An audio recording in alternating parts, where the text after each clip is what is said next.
How's it going, everyone? And welcome back to the Fantasy Assessment. We're here for season 2, episode 3. This is, of course, your one stop shop for dynasty advice tailored specifically to your rosters. If you've been here for last year and then the first two of this season, we break down teams and give specific advice on what we do. A lot of good fun in store for us over the next hour, including a 1 QB rookie mock draft. So we're very happy you joined us here today. Here, of course, with Chu Russell, one of my co-hosts, our other Jerry, is unfortunately on by today and could not make it, but we'll hold down the fort. Chu, how are you doing, my man? Doing great, doing great. Unfortunate Jerry can't be joining us tonight. I know he loves Jeff's team that we're going to be looking at later, so I want that to be on record. He wanted us to let everyone know he loves Jeff's team. Yep. He couldn't emphasize it enough, and thank you there. That's right. We are analyzing one of Jeff Lambert's team. Jeff, of course, the man around these parts on Going for Two, and of course, we are hosting this show on Going for Two Live. So we're very excited to break down Jeff's team. One with a lot of rookie picks, one that needs a lot of help. So this is going to be an interesting one, and we'll do a rookie mock draft. In addition to that, we'll be making the picks that Jeff has, as if we're Jeff. So hopefully, I just see my man Jeff there pop in the chat. How are you doing today? Thank you, of course, for the submission. We're excited to break down this team. Jamie, how you doing? Before we get into all that, I know I've been yapping a lot, but before we get into all that, we will start with our segment of Choose Your Fighter. This is where we have a topic of the week, and each of us gives our candidate, the one who's going to bring home the gold for us. This week's question is, who is your rookie wide receiver for?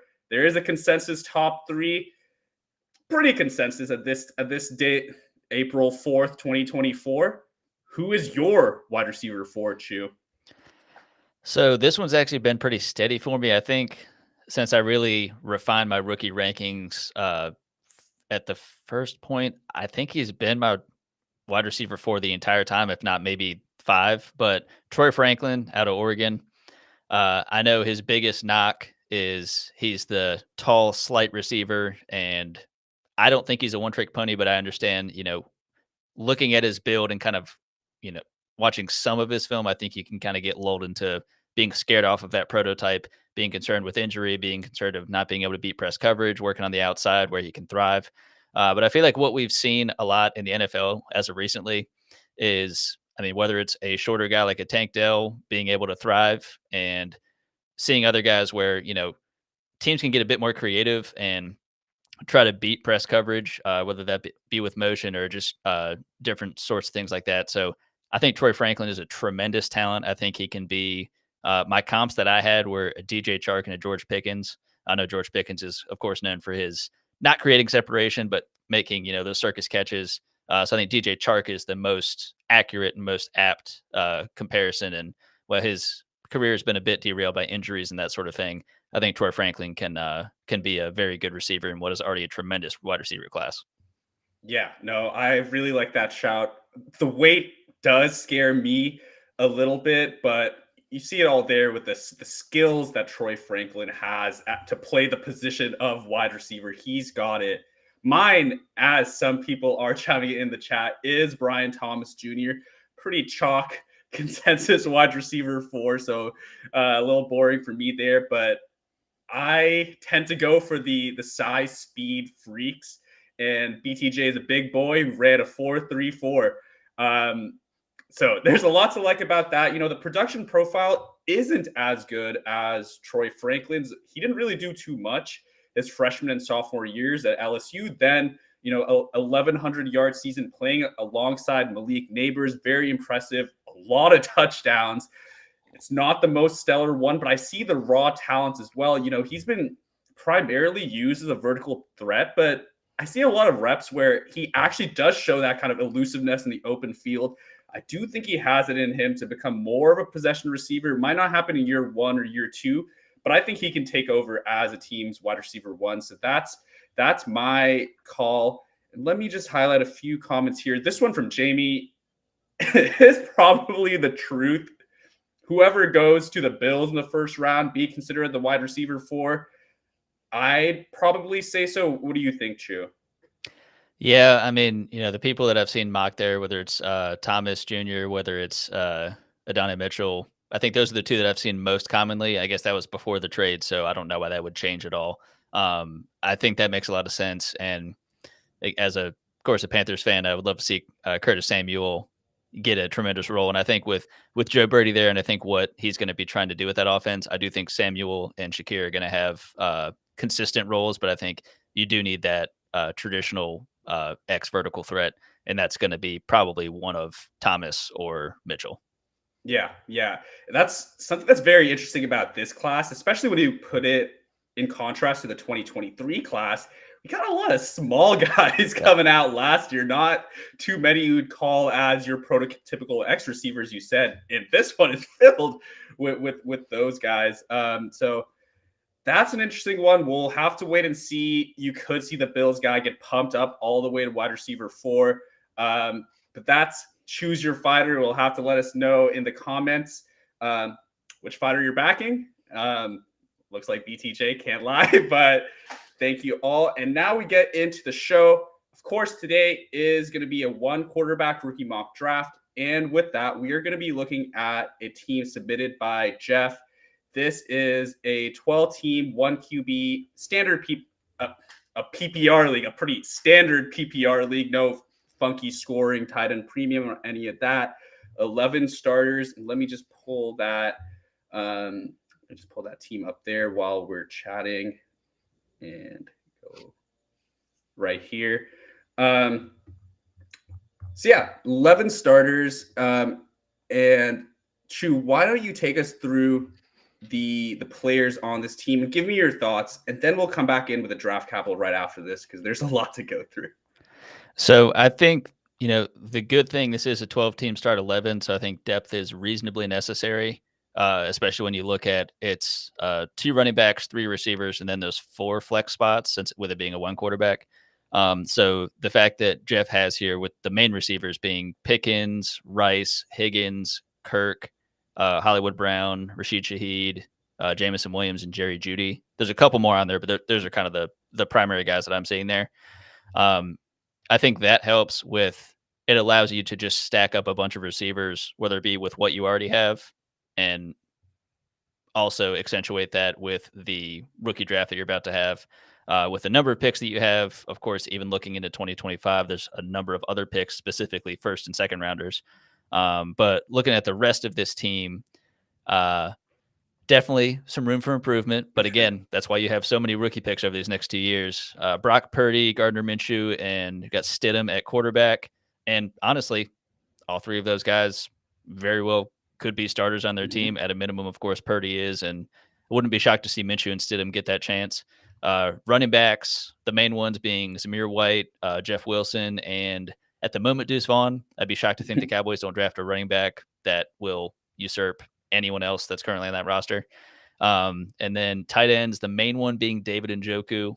And then there's Juwan Johnson and Brevin Jordan on there as well. This was not a tight end premium, if I remember correctly. So, Right. David Njoku, I do like him. I think he's finally kind of coming into his own as that athletic, freakish tight end, and he's really kind of putting it all together. So I think you'd honestly be fine there, but really looking at these picks coming up, which I know we'll talk about here in a second, it's really just a lot of best player available. And I think with where these picks are landing and the fact that the horizon's probably 2 years, max 3 to really lock it in, I think you're set up pretty well to build a good team. Yeah, yeah. No, thank you for going through that team. I know that there are a lot in 11 pieces kind of fill in and consider like how are you filling that lineup out.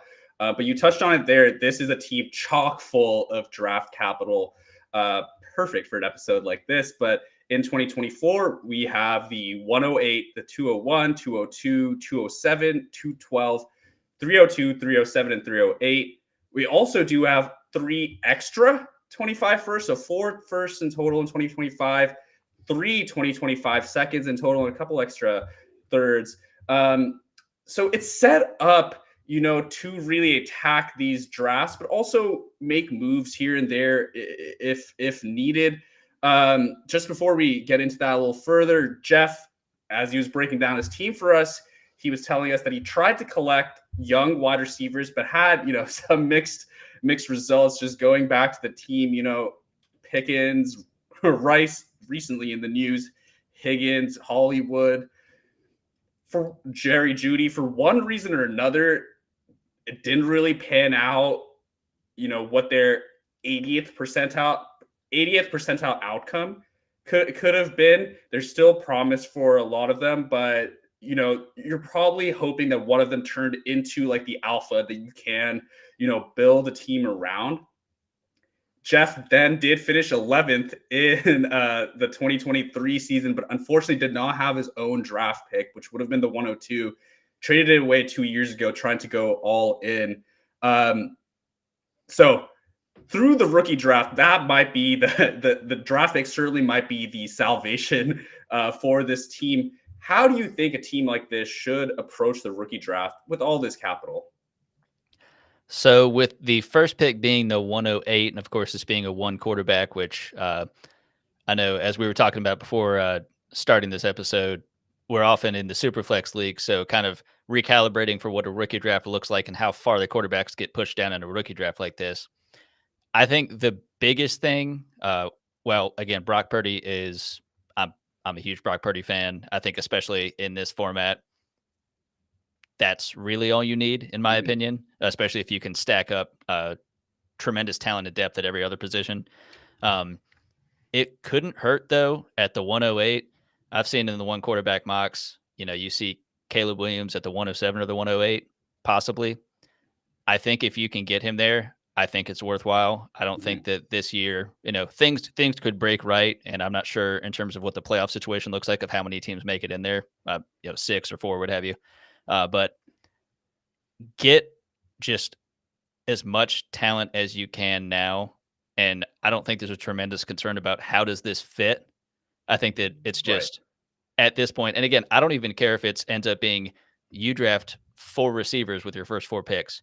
That doesn't bother me at all either. Again, if you're looking at what this team's going to look like by next year, again, as you mentioned, a couple of those firsts there and a couple seconds as well, this team is going to look night and day different after we have 2 years of rookie drafts. Mm-hmm. And I think the fortunate thing is, of course, I know he said he doesn't have his own first, and he was 11th. So that's a tough pill to swallow. Been there plenty of times.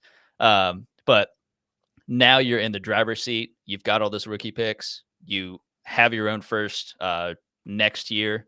So however you want to build this team in terms of like with what players and what positions, I don't really think you can go wrong. And, I would say start with Caleb Williams, and then from there, does the first running back fall, whether it be your Brooks, whether it be Benson, and then from there, it's just kind of seeing where the value is. Yep. I definitely hear you. I mean, you're kind of alluding to there in a format like this where you could start up to 6, up to 7 wide receivers a week. And let's Yep. assume conservatively in a 12-team league, every team has to start 2 running backs. And then let's say every team puts 1 running back in a flex. So that's 36 running backs. Let's say then, so you're starting 3 wide receivers and then 3 wide receivers in the flex across 12 teams. Mm-hmm. That's 72 wide receivers started on a week-to-week basis. There might be some tight ends, so let's make that the top 60 wide receivers.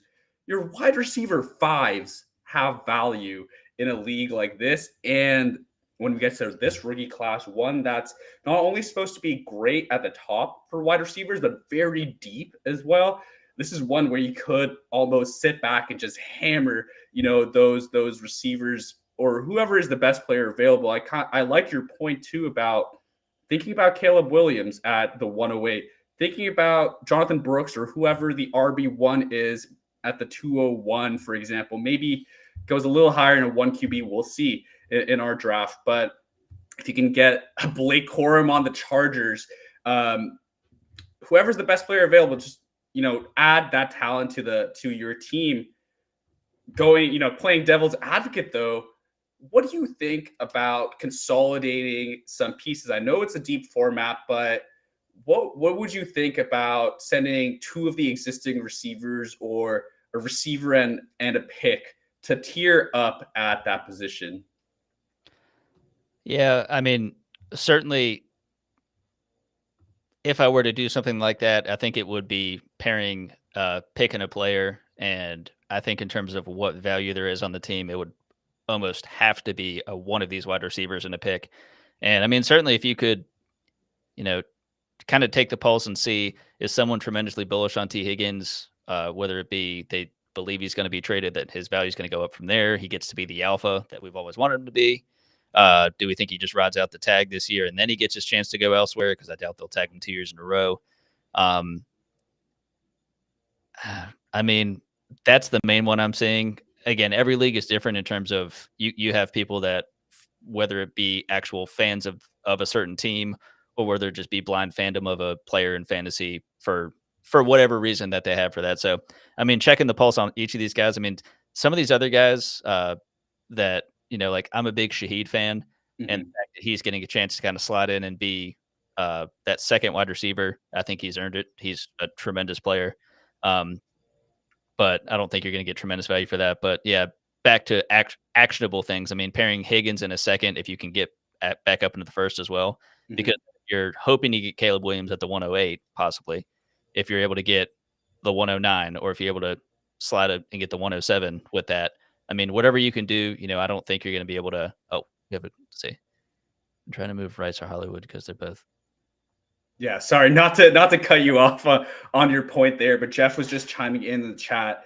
Been trying to move Rice or Hollywood because they're both in the Chiefs. The Rice situation put a hold on that. Yeah, it's a tough time to be moving Rashid Rice. So that's one I think has to be a strong hold because you're not getting the value regardless. And feel free to chime in on Rice itself, but I wouldn't necessarily be worried about his long term value. We've seen the NFL deal with situations like this, and as irresponsible, careless, and terrible as that situation was, it's not comparable to the rug situation where someone, unfortunately passed away there. Yeah. So I think Rice will be fine. So you got to hold him. Hollywood, you got that little bump. And sorry, as the point that you were on was T. Higgins is someone to kind of check the pulse on.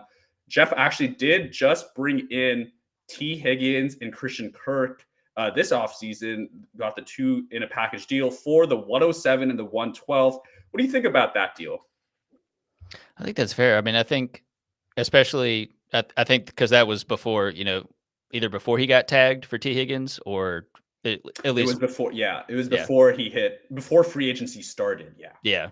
So, and I mean, I think with someone like that, that's also if you're thinking he either is going to be tagged or he's going to be traded. If he's tagged, I think we kind of know what his value is on the Bengals. So there's a bit of stability there, and then it's just the upside of saying, hey, if I get him now, does he get the chance to go elsewhere? Ideally, I mean, he's Mhm. already in a very good offense, but to another quarterback that is ideally at least top 10, top 12, and his fantasy floor increases just because he gets a better target share. He's the guy, but he continues to do obviously what he did in Cincinnati. Mhm. And yeah, I think that's pretty fair value. And at this point, and Christian Kirk, of course, what he's done in Jacksonville, I thought it was kind of bizarre the deal he ended up getting in that offseason that brought he and Zay Kind of a Jones in. sign of things to come, really. That was a crazy deal when they That was did a that. wild one. But I mean, hey, it's worked out well. I know Yeah. Trevor Lawrence has had his Mhm. struggles too, but the offense I think can maybe get a little more back on track. But um, I'm someone I don't think I've ever had a dynasty team where I haven't been comfortable moving almost anybody. I joked to one of my buddies when they, in real life, when they talk about trading people and it's, they always have to have their bags packed, be ready to hop on a plane. And it's like on my dynasty teams, I don't think people even get apartments. I'm pretty sure they just like keep their shit on the bus and they Yeah. just wait to be traded. So Check in the hotel and that's yeah, it. so I mean, if you just brought these guys in, with Higgins and Kirk, if you get a chance to move them, if it's pairing him with one of the picks to move up, go for it. If not, you feel like you can't get the value. I don't think you have to. You don't have to do that, and you can utilize what you already have, which is a lot of good young wide receiver pieces. Mhm. And I think, in my opinion, in this format, that's the most important position to have a gluttony of young talent, Yeah. liquid talent that if you needed to trade them for some reason, you pretty easily could, I would think. Yeah. No, I totally agree with you.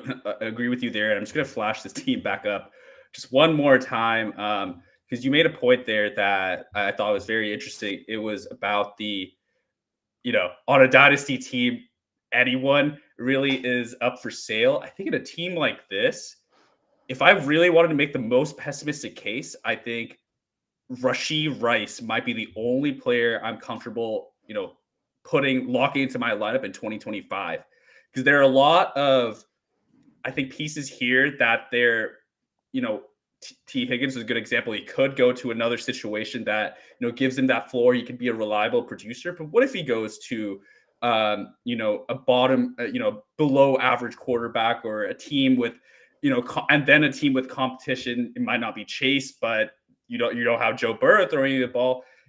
Rashee Rice might be, weirdly enough, with the news, might be the only one that's like tied to Pat Mahomes for an extended period of time with Kelsey leaving. Um, that's all. That's all to say that don't be afraid. Of course, Jeff will know this. Don't be afraid to T. Higgins is in the door. Get him out again if the right value comes in.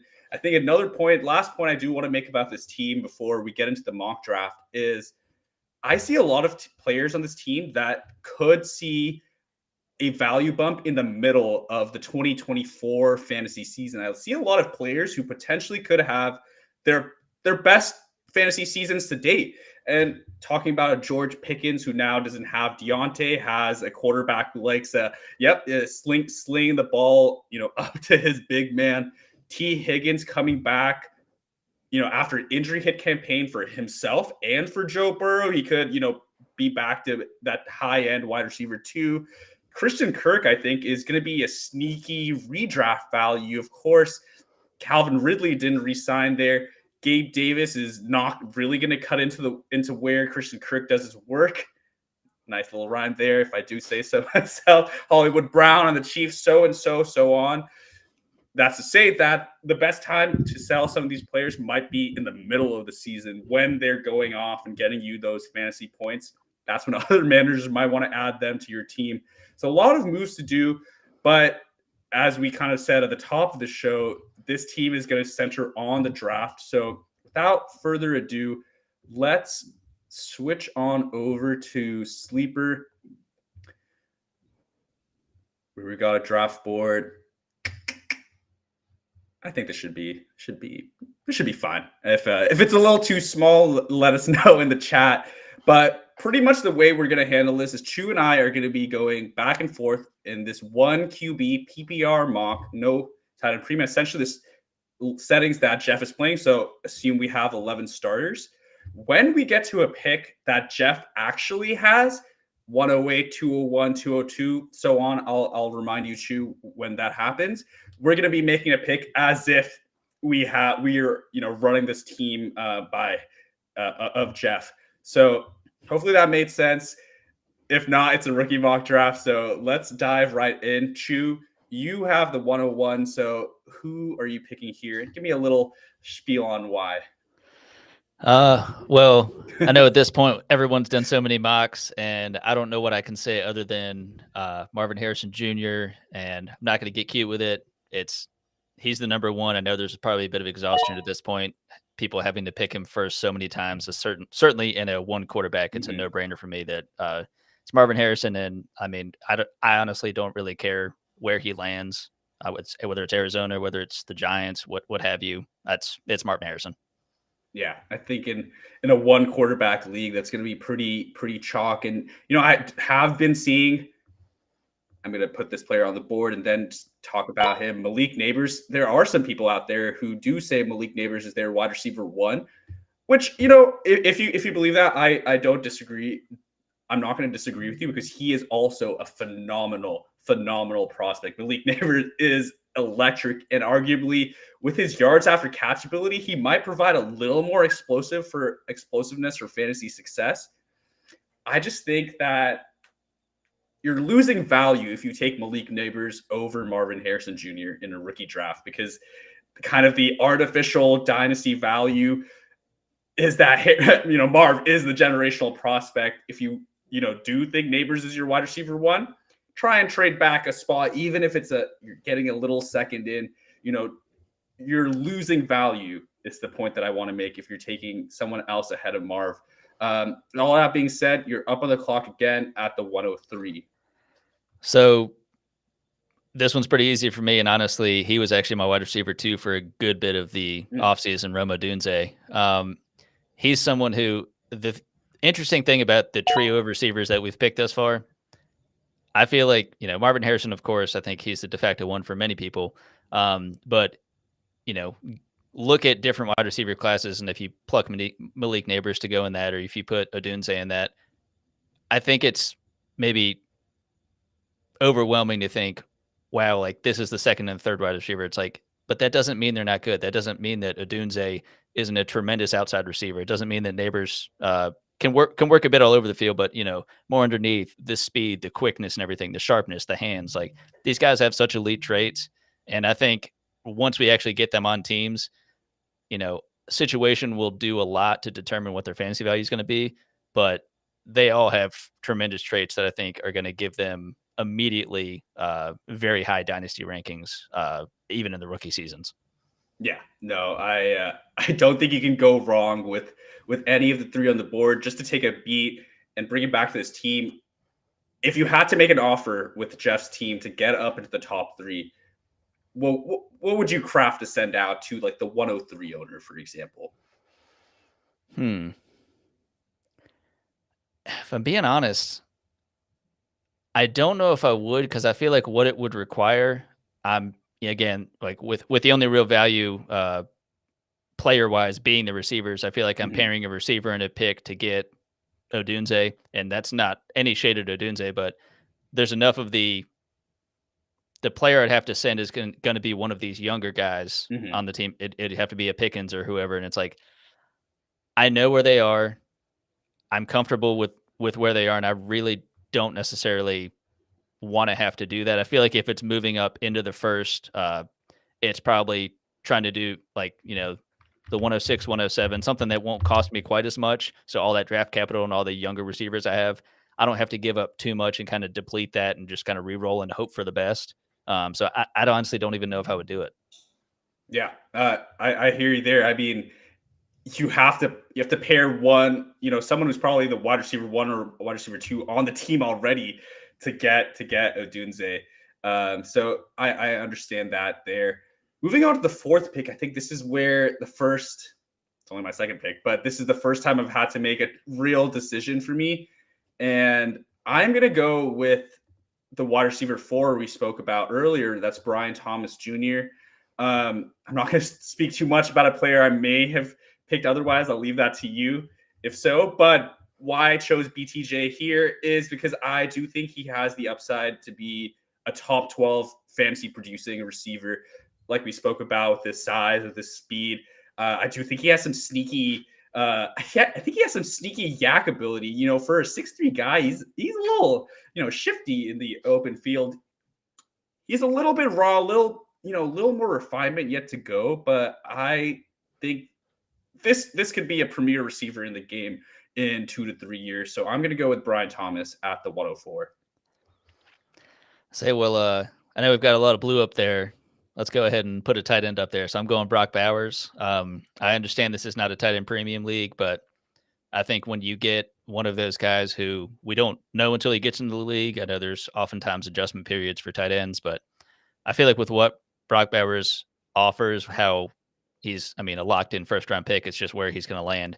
I think he's going to get tremendous opportunity. And I think for all of the hype and everything that we thought about Dalton Kincaid, Brock Bowers is going to melt our minds once he gets on the field. So I think he's a pretty easy one here. And I could have waited one more pick, but I would not wait after the 6th.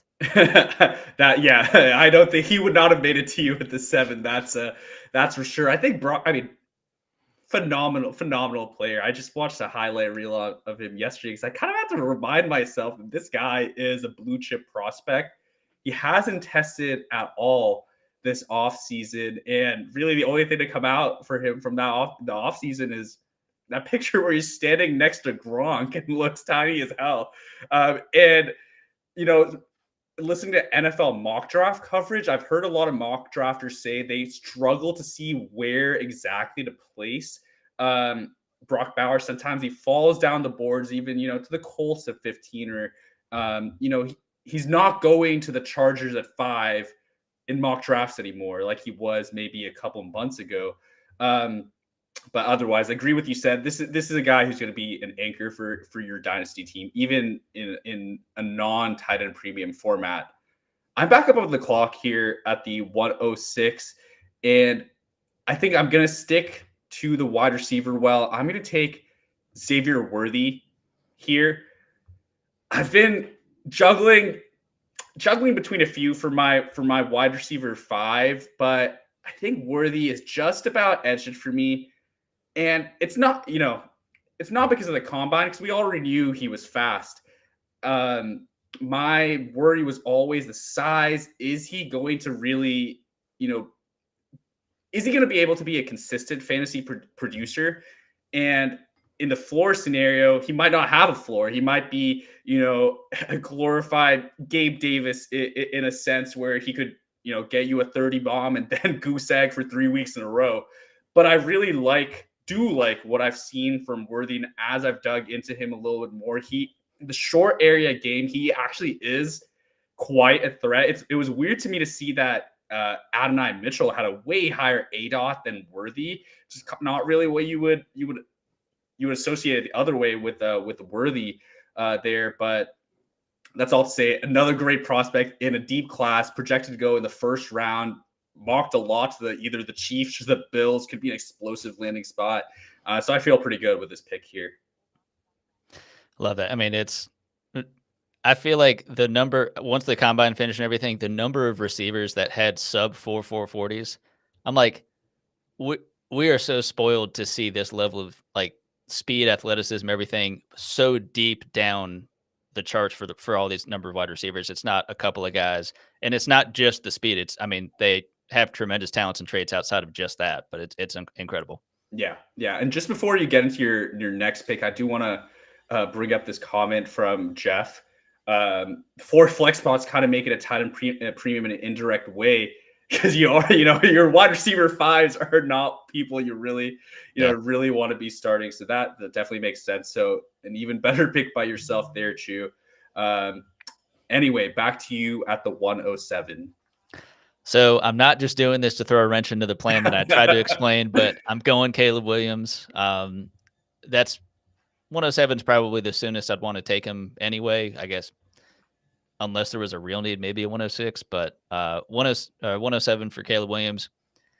There's a couple of quarterbacks here that, Caleb Williams is the de facto number 1, I think, in most people's minds, but we have a pretty good idea of where he's going to go. We now see the investment that this team, the Bears, are making ultimately in him, in getting Keenan Allen. They've already got DJ Moore, of course.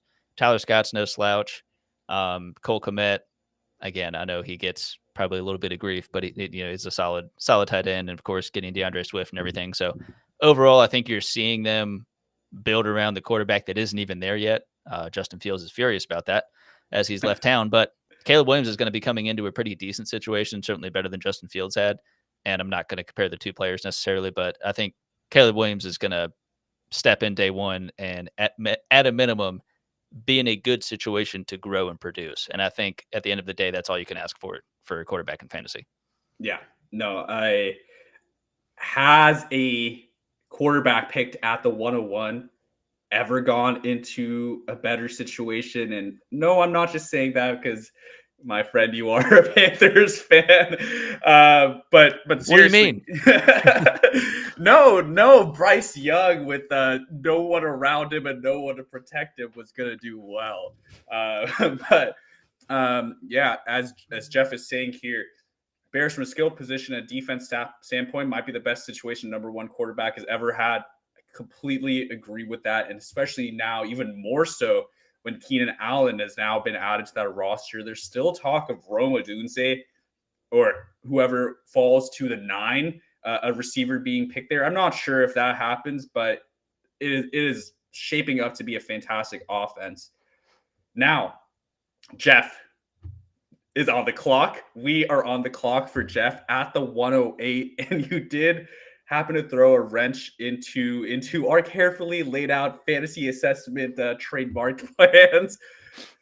I'm not going to go for a quarterback, and we'll get into a little more discussion. I do have a point to make about some of them. Instead, though, because I don't feel as secure about the ones after Caleb.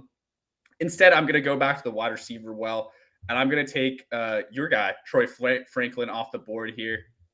A great prospect, a great prospect. This, of course, and maybe a disclaimer really to anyone doing mock drafts right now. This is more of a prospect ranking, and Troy Franklin would be up here as what wide receiver 6 for me, kind of in that tier.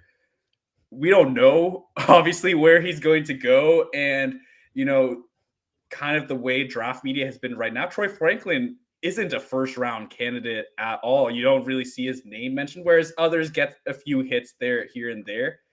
In reality, if he does if he's like the 10th wide receiver off the board, I might not take him 6th in a rookie mock draft. But for now, as a prospect, Troy Franklin is wide receiver 6. I feel fantastic, and I feel great about adding him to the team.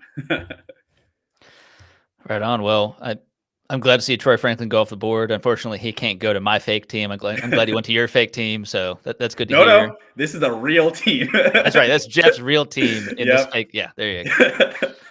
Well, let's see. So if I'm the one that keeps breaking positional ranks and picking a tight end and picking a quarterback, I might as well pick a running back, right? So Mm. it's a little early for me, I feel, but I probably would only wait another pick or so to do this. I am going Jonathan Brooks. He is my running back one. He has been for the entire offseason through the process. Uh, I do see he and Trey Benson as kind of a 1A 1B situation. Of course, Brooks has had his injury history, and I think Benson, maybe in some people's eyes, might be a bit more of a safe pick. Although I think with how people have spoken about the running back position this year, the main thing is just going to be landing spot. And I don't mean like Clyde Edwards-Helaire, oh my God, he deserves tremendous value. I just mean once we get to the back end of the first, at the earliest, if not into the second is going to be just a flurry of, do you like Brooks? Do you like Benson? Do you like Wright? Do you like, like all these guys? So I think this is going to kind of start it to where, we're running out of some of those top end wide receivers. Are we going to get into quarterbacks next? I don't know. You can let me know, but this is where I can feel comfortable starting with one of the running backs. Yeah, no, I really do love that pick, and I think this is probably more representative of how actual rookie drafts are going to go. I know in the dynasty sphere, and of course, you and I aren't really one quarterback guys too much. It might seem even a little more inflated to us.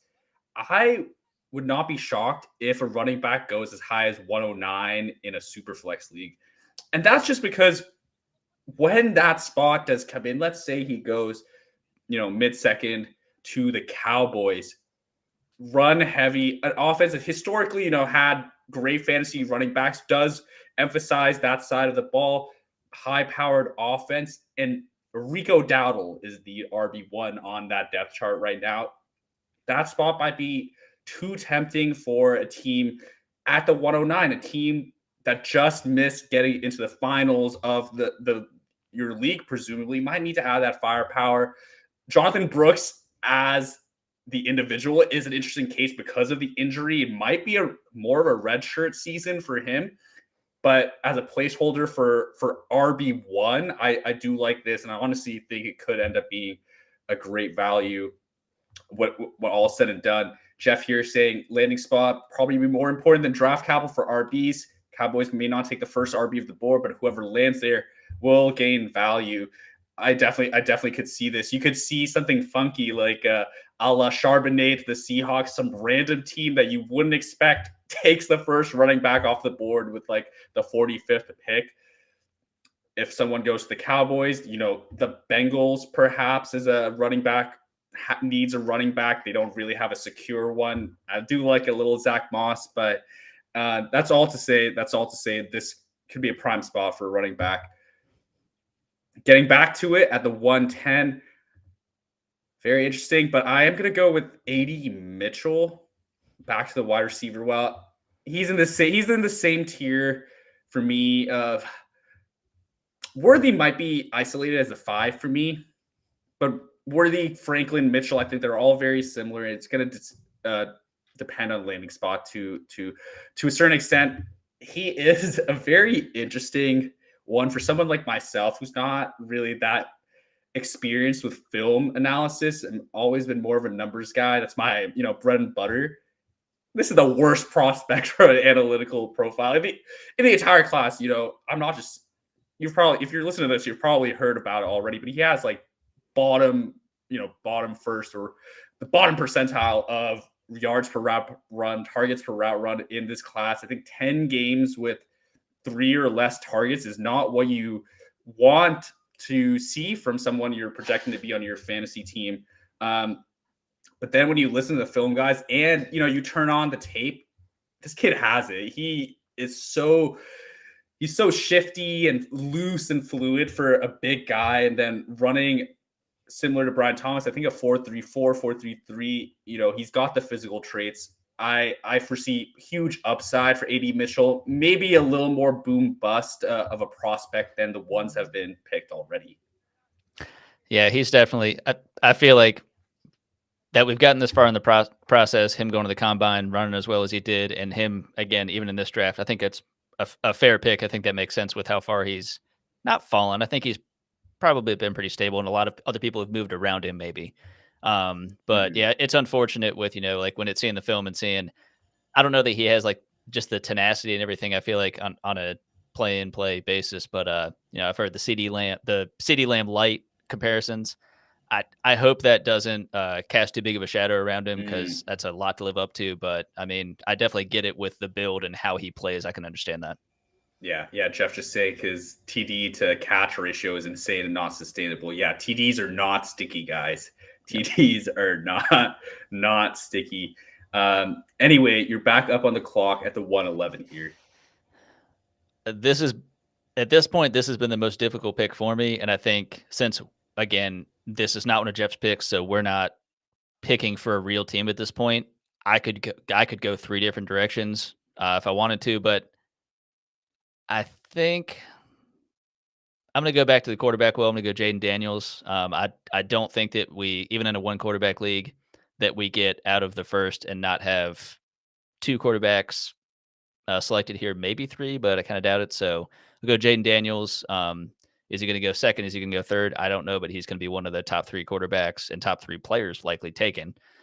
His rushing upside, I do think with that LSU system, there's a lot that did benefit him. I don't think inflated it to where he can't, sustain that and be a productive quarterback in the NFL. But, hopefully he does go to a good situation. Is it going to be Washington or what have you? Is it going to be New England? I hope it's not. But yeah, I mean, I think he's a very good quarterback. I think he does enough, especially with his legs. It's not Lamar Jackson, but Lamar Jackson light, I don't think is a bit too much. And for fantasy, we'll love a Russian quarterback. Yeah. I mean, honestly, great pick. You sniped our team. I was considering him as high as the 108. Ultimately, I do have some honestly misgivings, mainly about his durability after seeing Anthony Richardson and then comparing the frame of Jaden Daniels himself and some of the hits that he allows himself to, not allows himself, but gets himself into. Jeff here saying, knowing my league, Jaden will be the first quarterback off the board. And I think, I was considering him at the 108 because in a 1 quarterback league, you want that upside. I would be willing to take on a little more risk from a long-term sense if I can, start putting those points into my team immediately. I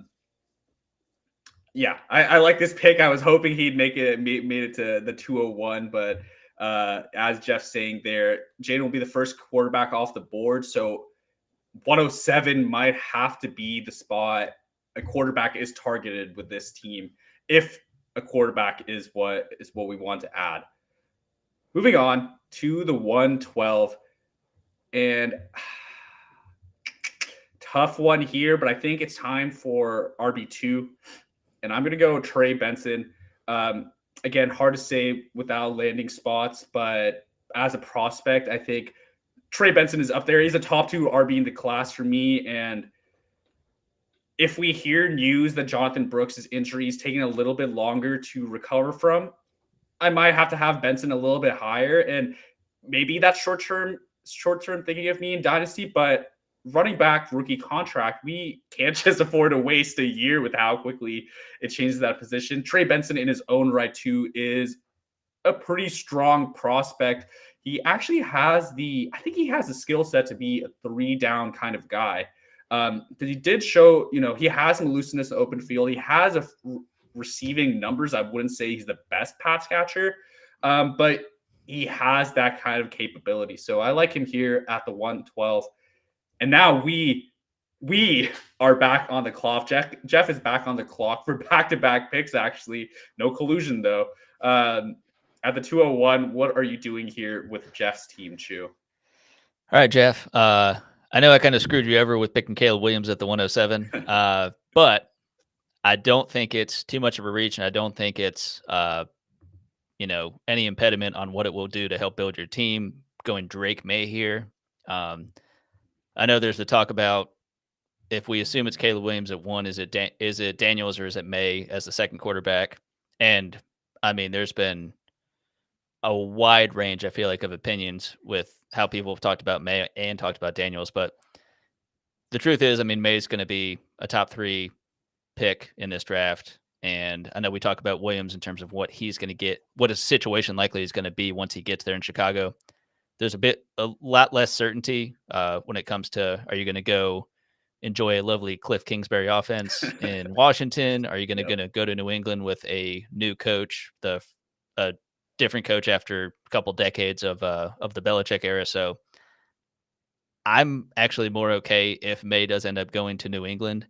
I do think that it's not the best spot by any means, but I think maybe the hope would be that, one, they're going to go with him, certainly if they're picking him as the 103 in the NFL draft. And the hope is that maybe they'll build around him a bit better than believing that Mac Jones can be Tom Brady 2.0, because he can't and no one can. But yeah, Drake May, you get your quarterback, and you don't need him to do anything right now. You have Brock Purdy. Gardner Minshew may or may not actually win the job, but also you don't need to win this year. So this is, again, just a pick. You're just having that value, and you're hoping by 2025, some of these guys are rising to your starting positions, and then you still have all those other picks next year. So, yep. No, I like that pick. I think in one quarterback, I do have him as my QB3 in Superflex. I could Superflex and leagues with more teams. I could have him as my QB2 because he feels a little more stable to me than Jaden Daniels. I do think he has upside that people are not giving him credit for with his legs. This guy scrambles. This guy kind of has. I've heard him described as Josh Allen's brain in Justin Herbert's body, and we know Josh Allen loves to take off and get those extra yards. And Drake May does that a lot on third down. He does that a lot in the red zone, and running between the 20s, of course, is valuable, especially for a QB. But you want them running where they can, get you 6, right?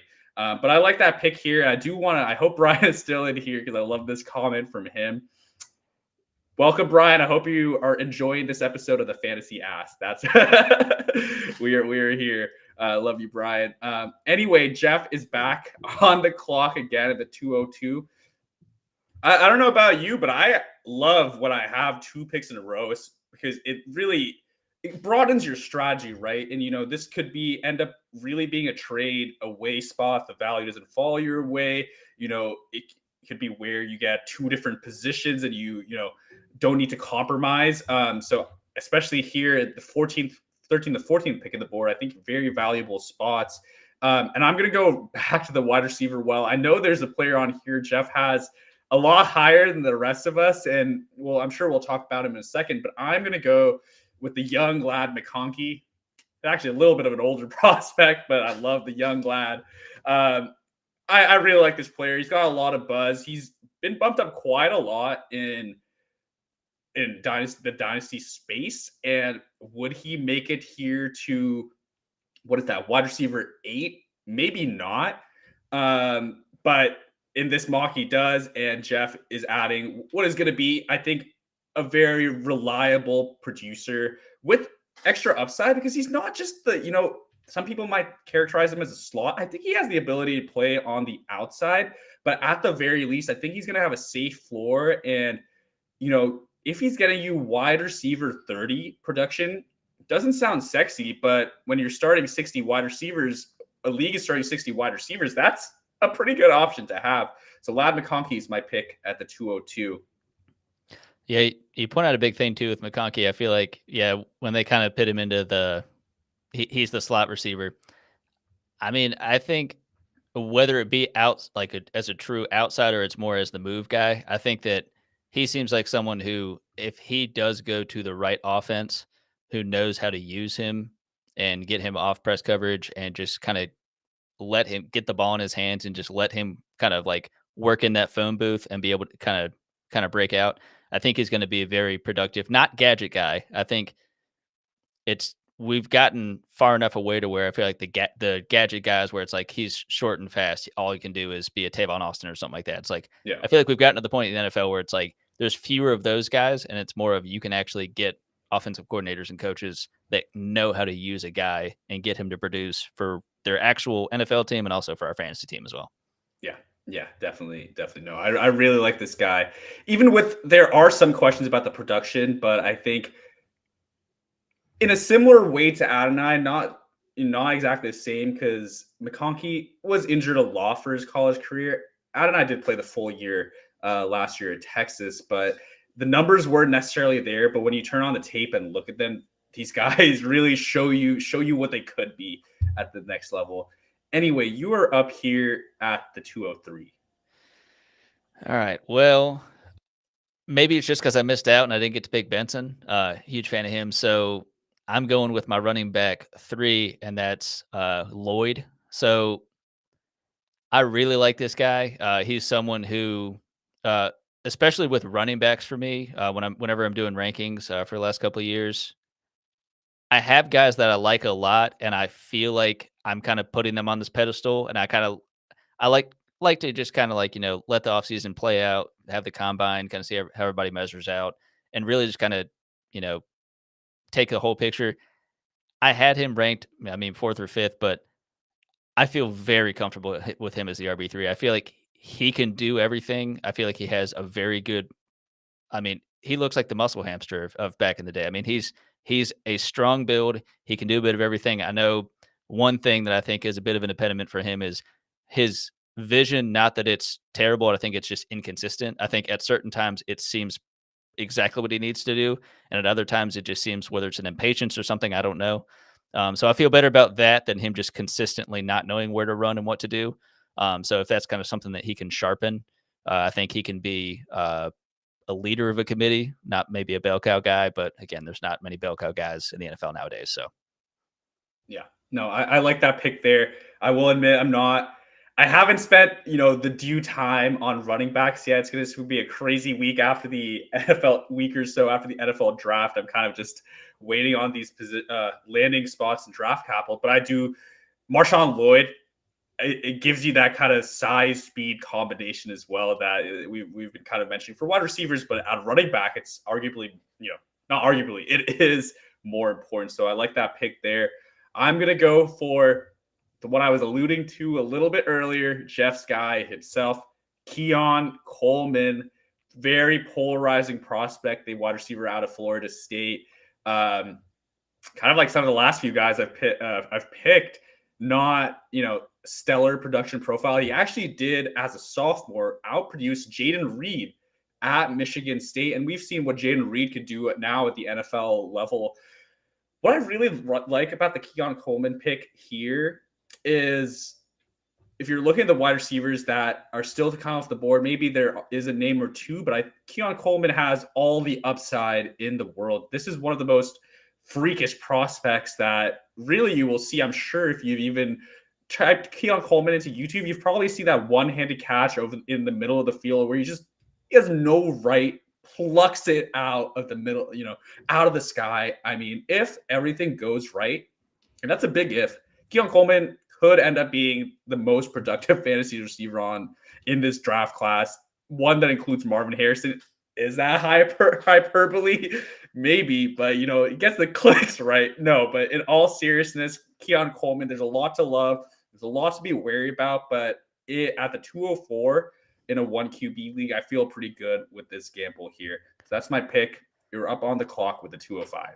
Well, I think we know what YouTube short it's going to be. It's going to be that Keon Coleman love right there. So people are going Clip to love it me or hate it, but they're going to click on it. I don't know. I need this clip. I need this clip. That's right.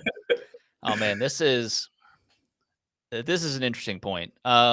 So this is where I'm a bit more comfortable kind of going for my guys. And again, at this point, I don't think there's tremendous reaches. I think the tiers are so wide, honestly, at every position.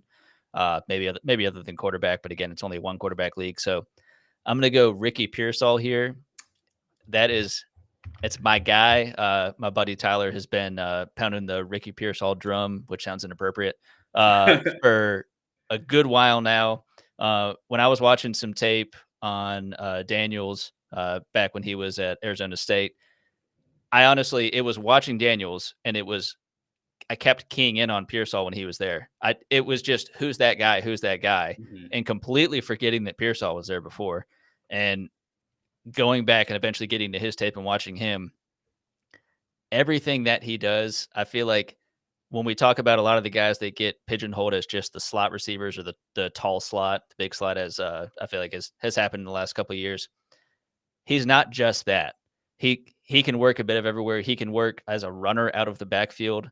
Athletically speaking, his jumping ability, when he's running these routes, it's very crisp. Whether it be out of the slot, whether it be as a Z, whether it be on the outside a little bit. Tremendous hands. I think he's got top 3 hands in this class, easy, if not the best. I'm okay if people have someone else, whether it be Coleman, whether it be Polk, that sort of thing. But Ricky Pearsall, I think he's also, since you have so many good receivers, again, he's obviously at this point, 10th, 11th receiver going. Mhm. I think he will fall enough in the NFL draft to where he's good, but he'll fall to where he can land in a good spot with a good quarterback and hopefully can be well utilized wherever he lands. Yeah, no, I really love that pick. I myself was pretty late to the Ricky Pearsall game, and I know you just mentioned there about maybe he falls in the draft, but what caught my eye was he's actually, I feel like the mocks I look at consistently going in the top 50 picks, which is a pretty good Yeah. threshold to use for wide receiver hit rates. Obviously, then I had to look him up a little bit more, almost in a Jaden Reed kind of way, where I wasn't really caught up until he went at the 50th pick, I believe. No, but I really like this shout, Ricky Pearsall, good player there. Um, that's actually, there was a point I wanted to bring up as you were drafting 5, 6, 10th wide receiver on the board, if my counting hasn't failed Yep. me. Yeah. I wouldn't be shocked if in the real draft we see some of these wide receivers fall a little bit more than we expect them to. And as they grade out, some mid-second round graded wide receivers fall into the third, so on. So late first fall into the second. And the only reason for that is, we're excited to pick the wide receiver 10 off the board. There are probably 5 more wide receivers that we're each going to be excited about. It's a deep class, and teams might be okay passing on that position with a more premium pick, and then getting a guy who's 90% of whoever you might have got at the 36th overall pick, for example. That's all to say, keep aware with the trends. We have a lot of data, we have a lot of history to use, but not every draft is the same, and time, things change as time goes on. So my little monologue aside, going with my pick at the 206. Remember, you're on the clock for Jeff at the 207. But here I'm going to go back to the running back. Well, I'm going to take Blake Corum. Might be one of the least sexy players in this class, just because he's been around the block. Could have come out last year, but had a pretty terrible injury in the college football playoffs. This just screams to me as a guy who's going to be a solid professional. I don't necessarily see RB1 upside unless he just gets stuck with the craziest workload known to man. But I think he could be a reliable RB 16 to 24 for you, year in, year out. Again, landing spot caveat aside, I just think he kind of knows what you need to be successful in the game of football, and coaches are really going to love that. This is obvious Harbaugh connection, but I think coaches are going to like the professional Blake Corum is, and so I pick him here at the 206. And now the team is back on the clock at the 207. What are you doing here, Chew? All right, Jeff. I am going to not follow my blind bias and pick a receiver that I think if anyone's been in any mock with me, I think I've picked him in all but one mock. So I'm not going to do that. You'll probably find out because I'll pick him with my next pick. But I think with this one, I think I'm going to go Jalen Wright. I think he's someone who, wow, literally after a second after I said Jalen Wright, Jeff just said something about Jalen Wright. I'm not even kidding. That happened after I said it. I promise. Jalen Wright, he's my running back 4, and he's someone who, whether it be because of landing spot or what have you, I could see him sliding up in front of Lloyd, probably not in front of Benson and Brooks, but the build on him, the athleticism. I mean, the comps I have for him are James Cook and Aaron Jones.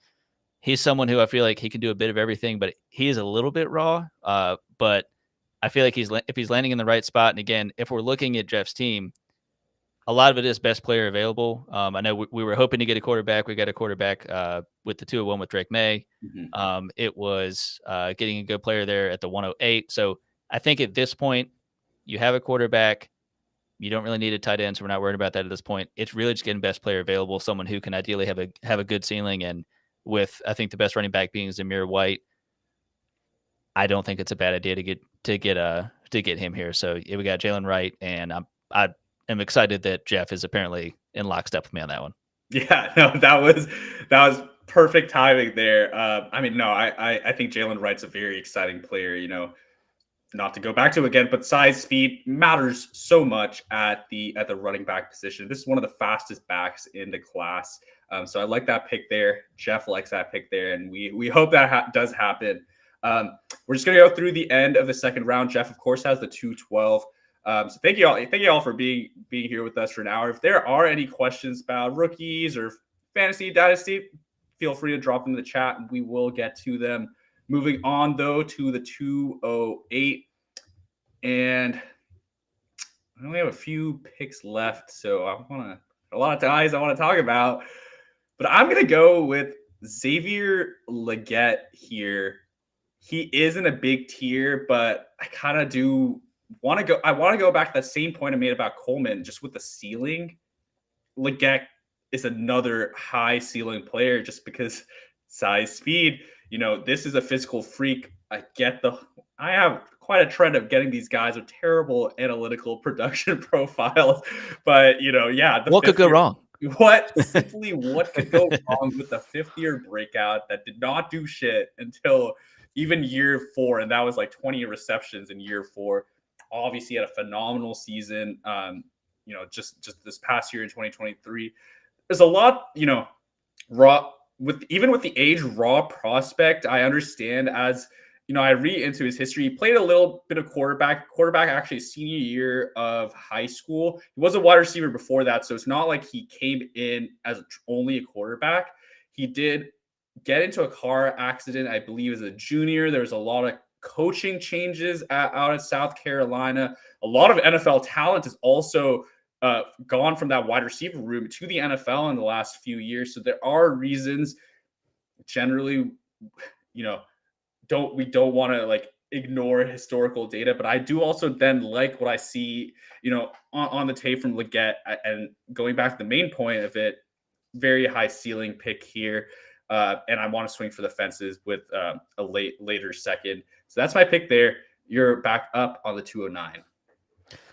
Well, I think this is almost the polar opposite mindset in the sense of I see Legette's ceiling. I see I think going right and Legette, I think that highlights the two positions and two guys who the ceiling is there, but we don't know if it's going to happen or not. This is my guy who I would not send to Jeff's team because I don't want to do that to him. I don't want to give him a heart attack, but this is my guy, Jalen Polk, Romadunze's Robin to his Batman.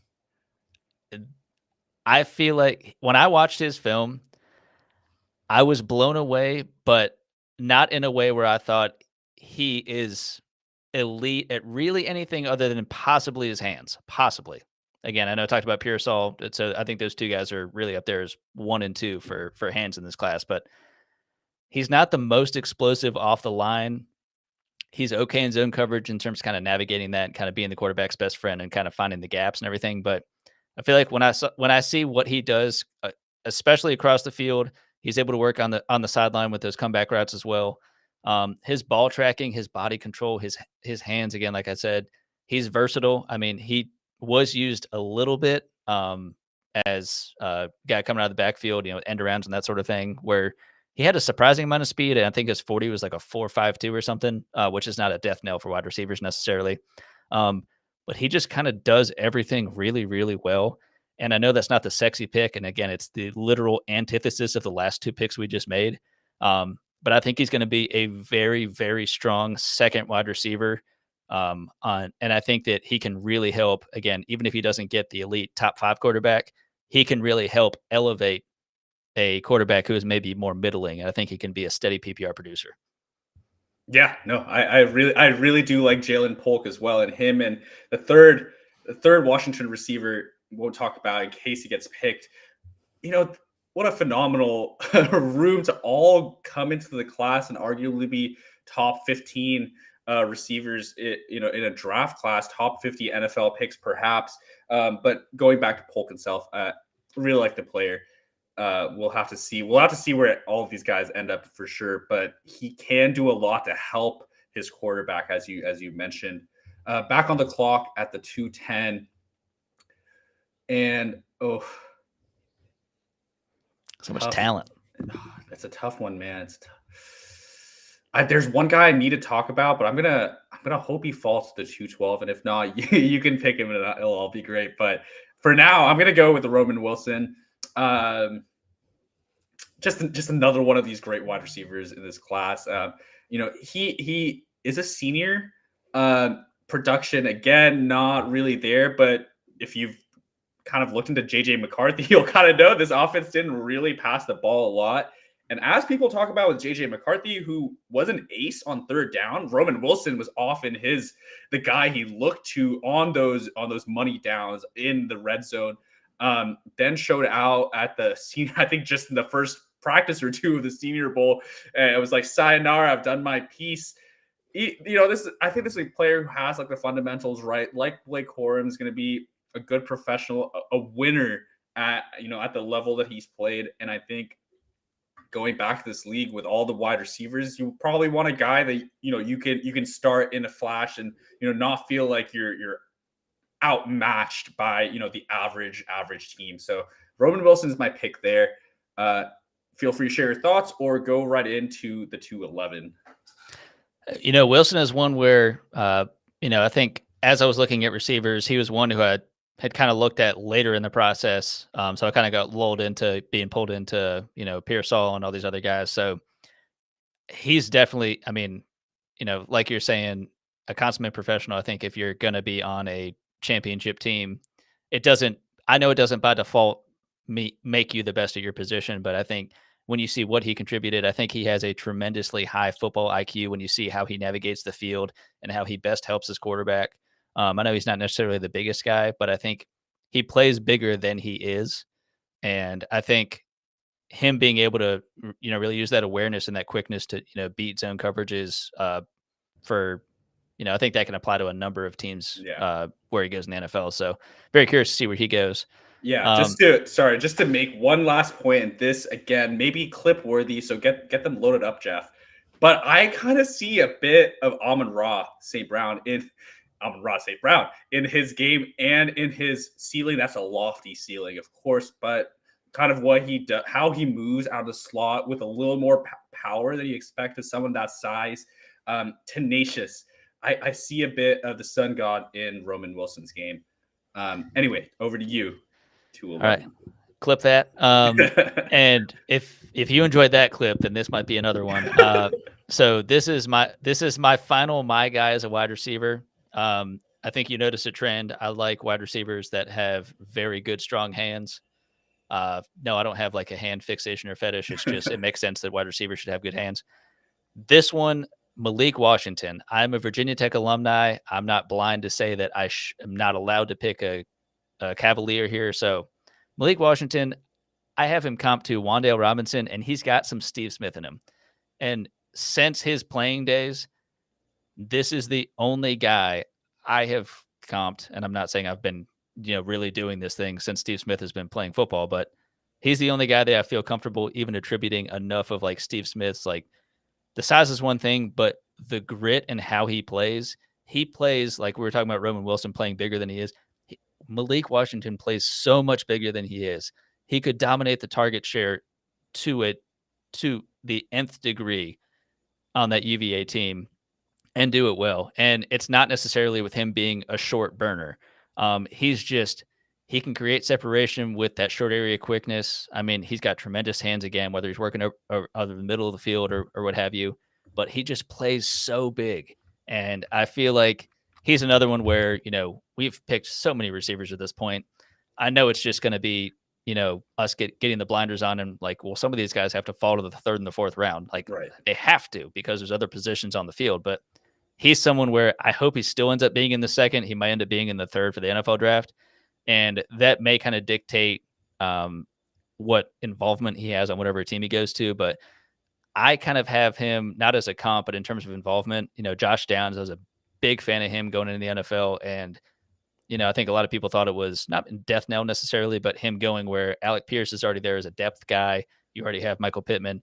I think Malik Washington can go somewhere, and he's not going to be overshadowed. I think he can have a strong rookie season, not an alpha, not a top 12 guy, but I think when we're getting to the end of the second round, you're just picking your guys and you're hoping for the best. So, yeah, no, Malik Washington, a name that I need to get into a little bit more. But I think if you just want to compare Washington to Roman Wilson and then maybe Pearsall, McConkey, these guys that maybe can they operate at their best out of the slot? Washington would be the one I'm most concerned that can only have his success out of the slot. Again, do need to look into him a little bit more, but yeah, a lot. I kind of learned something new there, so I'll definitely have to.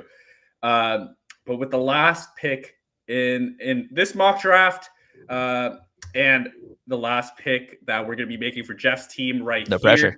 all the pressure. I'm probably just saying screw value here because I want to get my guy in too, and that is going to be Will Shipley, the Clemson running back. Yeah, I mean, honestly, if you're looking at ADP, this is probably a terrible pick by myself. But with these running backs, who knows where they're going to go and how high they're going to go. But what draws me to Shipley is his pass catching profile. That was the name of his game in college, and it's not just the raw numbers. This guy was running real routes out of the backfield and catching the ball deep too on a little bit of a wheel route out there. He's also got great body control for a running back. I felt something that when I was scouting Bijan Robinson, no one needs to scout Bijan, but that's something that really I remarked upon for Bijan is how he moves like a receiver when he's trying to catch the ball. I kind of saw that with Will Shipley as well. He also does, I think, have the profile to then add 12 to 15 carries to his game, even in a committee. But if he's doing that, getting a couple of targets, if he can stay on the field, pass protection, I think does need to improve despite this profile. If he wants to stay on the field for those third downs, needs to get a little bit better at that. But, that's a common rookie problem. But I like that pick here, the 212 RB6, I think could be a reasonable spot based on landing spots. Jeff there with the solid pick and a little thank you note. Well, thank you, Jeff. I hope you enjoyed it. Thank you for submitting your team, and I hope our advice made sense. I know we covered a lot and got into this draft, but Just about to wrap up here. Chu, any last thoughts on the draft we just did or Jeff's team, how you're approaching these last few weeks as we head into rookie drafts? I think the big thing for Jeff's team, I think that was honestly a very, very good drill when it came to. I feel like a Mhm. lot of those players, I know You towards the tossed tail us end, the we were first picking a pick. lot of our guys, but even those, I don't think were tremendous reaches. Again, I even thought Shipley it was a very good pick there. I think there's he's kind of a part of that tier where it's like, what do you want in your running back, and that's who you pick. It's not that Yeah. anyone is definitively better than the other, at least as a prospect. Uh, Mhm. but yeah, I think Jeff has a pretty good roadmap, and by the way, Jeff, that means you could do the exact opposite of what we said, and you might that's how that works. But Yeah. at this point, kind of that gap between now, or certainly between the combine, pro days, and then before the actual draft, it's a time to obviously still, keep looking at these prospects if you haven't looked in certain ones. Maybe if you get a little bit deeper, like, hey, once we get to the third rounds of a rookie draft, I need to know at least the names of people in the school they went to, let alone maybe what they can do well.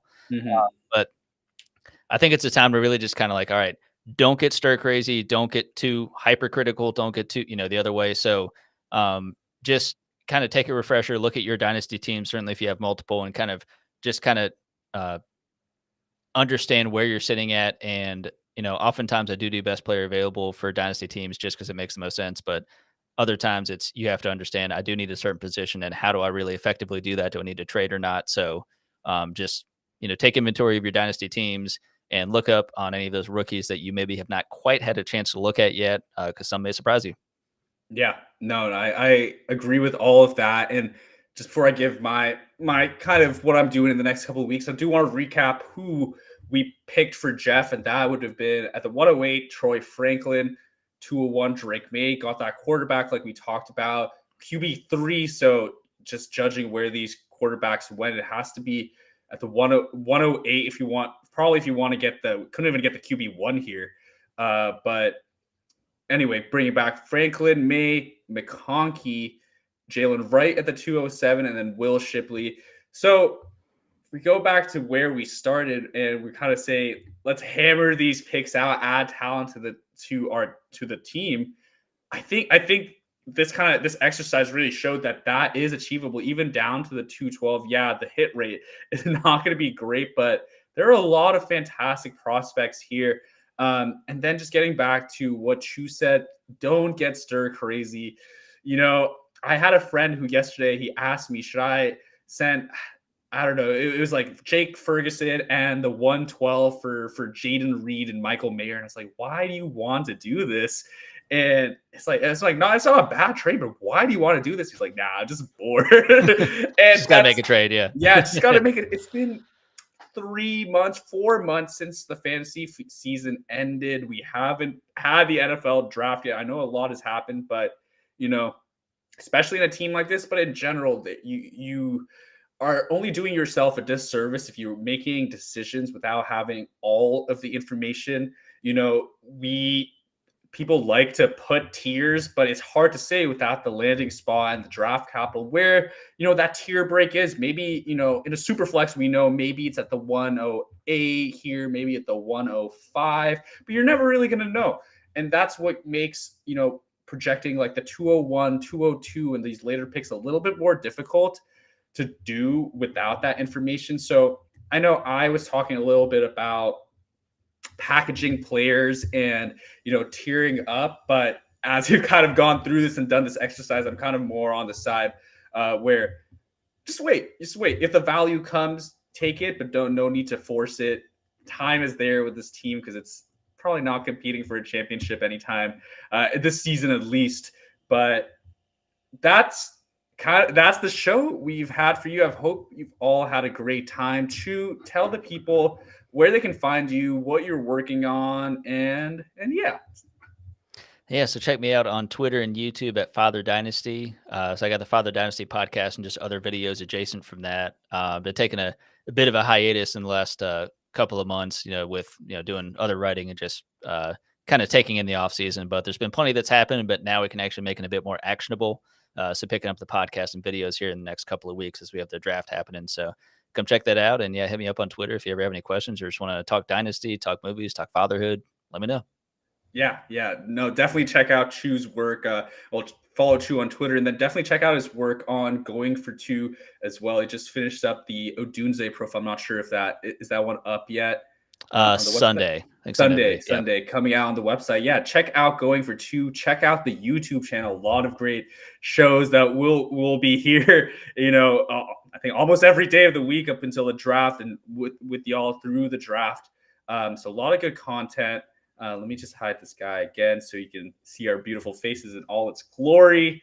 I am Rahul. You can find me on Twitter and Rahul11. Of course, here the fantasy assessment every other Thursday with Chu and with Jerry, who we missed dearly today, but will be back with us in 2 Thursdays from now. I'm kind of getting back into my rhythm of the content as well. I've been trying to do a little bit more digging data-wise. I'm trying to look at wins above replacement players and then seeing kind of first where the findings come, and then we'll figure out the content from that. But yeah, just been enjoying the off season. It's not been too crazy, but it's going to get crazy soon enough. So thank you everyone for being here with us tonight. I hope you all enjoyed. Have a good night, and we'll see you next time.